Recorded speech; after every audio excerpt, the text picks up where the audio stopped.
ये PL-16 missile क्या है? 150 किलोमीटर तक का मार करने वाला मिसाइल है, लेकिन उसकी 200 किलोमीटर की रेंज ने इंडिया को परेशान भी किया, हैरान भी किया। इंडियन एयरफोर्स जो के नंबर्स में पाकिस्तान एयरफोर्स से बहुत आगे थी, फिर उनके पास राफेल 4.5 जनरेशन के थे, और तीसरा जो स्टील टेक्नोलॉजी बनाने वाली जहाज बनाने वाला मुल्क है वो चाइना है। J-35 जो है वो 4 PL-16 के मिसाइल को कैरी कर सकेगा। अब 4 PL-16 के मिसाइल कैरी करना मतलब 4 टारगेट्स को वो हिट कर सकता है। और खबर यह है कि पाकिस्तान को 2026 के पहले 3 महीनों में ही पहली खेप मिल जाएगी J-35 की, और इनके साथ PL-16 मिसाइल मिलेंगे।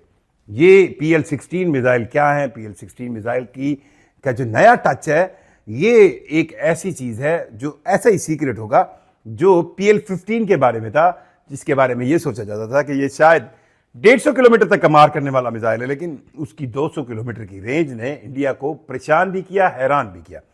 अब थोड़ा सा एयर पार को समझने की अगर आप कोशिश करें तो आपको, अगर अब पिछले 40-50 सालों में देखें तो इसराइल की एयरफोर्स एक ऐसी एयरफोर्स है जिसने अपनी एयर पार की वजह से अपने जो आप कहें नेशनल सिक्योरिटी, उनके मुताबिक जो उनकी नेशनल सिक्योरिटी के पॉइंट थे उनको सिक्योर किया है। उसमें 1981 में उन्होंने जो इराक के अंदर उनके न्यूक्लियर जो एसेट्स थे उन पर हमला किया, फिर 2006 में भी उन्होंने जो है शाम के अंदर ऐसा किया, फिर आप उनकी जो एयरफोर्स है उसका इस्तेमाल देख लें, फिर आप एयर पार सेंस में अगर जाते हैं तो आपको जो मॉडर्न जंग मिलती है वो रूस और यूक्रेन की मिलती है।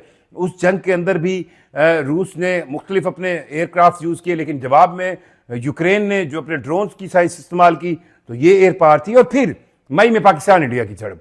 अब इस झड़प में एक चीज जो बहुत बड़ा डिफरेंस बन के आई वो ये थी कि क्वांटिटी के आगे क्वालिटी कैसे रही, कि इंडियन एयरफोर्स जो के नंबर्स में पाकिस्तान एयरफोर्स से बहुत आगे थी, फिर उनके पास राफेल 4.5 जनरेशन के थे, लेकिन जो असल फर्क पड़ा वो था कि इंडियंस ऑपरेट कर रहे थे एक कहे ना प्लेटफॉर्म ओरिएंटेड मैकेनिज्म के साथ, और जो पाकिस्तान एयरफोर्स है वो मल्टीपल डोमेन की साइंस में ऑपरेट कर रही थी, और वो ये समझ चुकी थी कि अब जो आने वाली आपको एयर पार है उसके लिए आपको आपका साइबर डिवीजन, आपका स्पेस डिवीजन, आपका मुख्तलिफ जो आपके पास मौजूद रडार सिस्टम्स हैं उनकी आपस के अंदर इंटीग्रेशन, और उससे आप एक ऐसा निज़ाम बनाते हैं जो मल्टीपल डोमेन कहलाता है।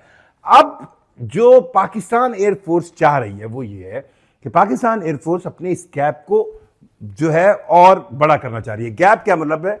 कि पाकिस्तानी एयरफोर्स और इंडियन एयरफोर्स के दरमियान जो टेक्नोलॉजी का फर्क है, जो गैप है, उसके लिए ये सबको पता है कि चाइना दुनिया के अंदर इस वक्त 3 स्टील टेक्नोलॉजी 5th जनरेशन के जहाज जो है वो 3 जो है वो बताए जा रहे हैं। अब Su-57 जरूर कहा जा रहा है, लेकिन वो मुकम्मल स्टील नहीं है, और इसको एक्वायर करने के लिए इंडिया ने अभी जो पुतिन के साथ मुज़ाकरात हुए उसमें कोई पेशरफ्त हो नहीं सकी। S-500 सिस्टम के लिए भी कोई पेशरफ्त नहीं हो सकी, और कहानी जरूर सुनी गई थी। दूसरा मुल्क है अमेरिका या उसके इत्तेहादी जो F-35 बनाते हैं। अब वो इसको अभी तक एक्सपोर्ट नहीं कर रहे, और अभी भी उन्होंने जिन मुल्क ममालिक को ऑफर किए उनमें एक सऊदी अरेबिया शामिल हो सकता है। और तीसरा जो स्टील टेक्नोलॉजी बनाने वाली जहाज बनाने वाला मुल्क है वो चाइना है। और J-20 तो वो किसी को भी वो एक्सपोर्ट नहीं करते। J-35 का जो पहला ग्राहक है, जो पहला जिसको एक्सपोर्ट करना है चाइना ने, वो पाकिस्तान है। अब J-35 एक ऐसा स्टील टेक्नोलॉजी 5th जनरेशन का जहाज है जिसके अंदर बहुत ज्यादा सरप्राइजेस होंगे। और अब इतलात ये हैं कि ये पाकिस्तान को 2026 की पहली सहमाही यानी पहले 3 से 4 महीनों में इसके स्क्वाड्रन मिलना शुरू हो जाएंगे। और इसके साथ साथ अब यह भी कहा जा रहा है, PL-17 की बियॉन्ड विजुअल रेंज के मिसाइल की बात हो रही थी, वो भी मैंने आपको पहले वीडियोस में एक्सप्लेन की थी, अगर आप प्लेलिस्ट में देखना चाहें तो देख सकते हैं। लेकिन जो अब PL-16 की बात की है, अब ये कहा जा रहा है कि ये PL-15 का अपडेटेड वर्जन है। इसके विंग्स थोड़े कम होंगे, इसका साइज थोड़ा छोटा होगा, और क्योंकि जो स्टील टेक्नोलॉजी के जहाज होते हैं उनके अंदर सबसे बड़ा प्रॉब्लम जो है या सबसे बड़ा चैलेंज जो होता है वो ये होता है कि उनके अंदर जो वेपन्स बे होती है वो उसका एरिया कम होता है। तो इस PL-16 को मॉडर्नाइज इस तरह किया जा रहा है कि इसकी रेंज भी PL-15 से कहीं ना कहीं 2, 4, 5, 10 किलोमीटर ज्यादा होगी और इसके विंग्स कम करके इसका साइज कम किया जाएगा और साइज कम होने की वजह से ये ज्यादा नंबर्स में बे में आ सकते हैं। और मैंने जो ये एक रिपोर्ट पढ़ी है कि PL-16 जो है वो जब जिस साइज में बनाने के लिए, अब इसकी कंफर्मेशन तो नहीं आई, जिस साइज में बनाने की कोशिश की जा रही है, तो ये एक J-35 जो है वो 4 PL-16 के मिसाइल को कैरी कर सकेगा। अब 4 PL-16 के मिसाइल कैरी करना मतलब 4 टारगेट्स को वो हिट कर सकता है। और ये जो जब जहाज स्क्वाड्रन में मूव करते हैं तो इनके लिए ये 4, अगर आपके पास ऐसे मिसाइल है जिससे आप 4 बड़े टारगेट हिट कर सकते हैं, तो ये एक, और वो भी BVR, बियॉन्ड विजुअल रेंज के मिसाइल हैं, जिससे आप अब देखें ना, अगर 200 किलोमीटर का फासला है तो ये एक ऐसा फासला है। और पाकिस्तान और इंडिया का तो बस के ये नेबर्स हैं और इनके की हजारों किलोमीटर की सरहद है और ये कहीं से भी किसी अपने मुल्क में ही रहते हुए दूसरे मुल्क पर हमला कर सकते हैं। सो इस PL-16 के साथ J-35 की इंडक्शन पाकिस्तान में एयरफोर्स में होगी। और जैसे मैंने आपको पहले भी बताया कि इस वक्त जो एयर पावर है उसको ही हर तरफ देखा जा रहा है। और अब पिछले कुछ सालों में जो एयरफोर्स है उसकी हर गुजरते हुए लम्हे के साथ वैल्यू बढ़ती जा रही है। मैं आपको पहले भी बताया कि थाईलैंड कंबोडिया की वॉर में भी हमें देखा कि जिसके पास ज्यादा एयर पावर थी वो ज्यादा आगे गया।